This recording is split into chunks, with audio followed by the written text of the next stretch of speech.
The mystery of this week, VaetKanan and TuBav. Shalom, friends. This week carries a mystery, one that is ancient, prophetic, and deeply personal. It begins with Parashat VaetKanan from Devarim 3:23. Open quote, I entreated HaShem at that time. Close quote. These are the words of Mosheh, our beloved teacher and leader. He was pleading, not just speaking, not just praying, but yearning through the compassionate attributes of HaShem. Tradition teaches us Mosheh was loved by HaShem, a righteous man, a humble king, and if he had prayed just once more, that final complete prayer, he could have entered the promised land. But something greater was at play.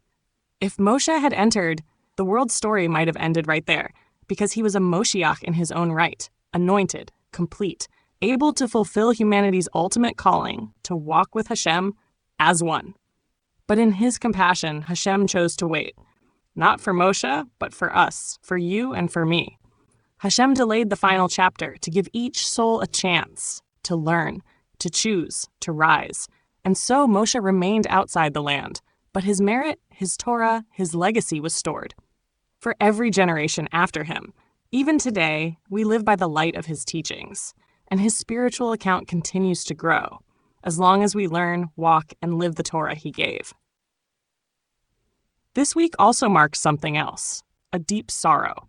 The first day of this week is the remembrance of the destruction of both holy temples.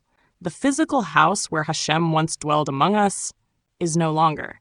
But there are no coincidences in HaShem's calendar, because this week also brings TuBav, the 15th of Av, a day of love, a day of reconnection, a healing in the heart of mourning, from two broken temples to one hopeful promise. What is HaShem trying to tell us?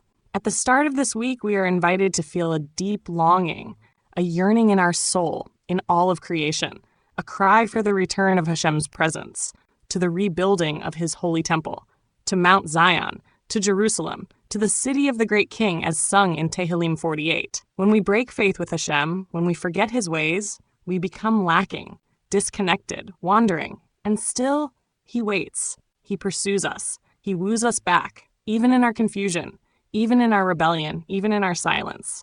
TuBav tells us, the calendar of love was written long ago. HaShem planned this moment for us to return, to begin healing, to remember his pursuit. He sends messengers, sages, rabbis or teachers, children, even nations, and in particular, the children of and the nation of Israel, all pointing to one truth. Open quote, HaShem will come. HaShem will return in his holy temple. Close quote.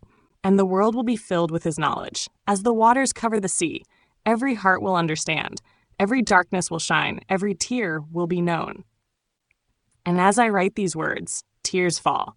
Not of sadness, but of awe. HaShem has been with us, all along, guiding, teaching, preparing us, week by week, day by day, to sense him, to feel him, to live in him. And soon in our days, the final temple will rise, the presence will return, and every soul will know, open quote, he was always there. We're not waiting for it, we're living it now, close quote. And the whole world will soon see it. Shalom, shalom. May this week awaken your soul.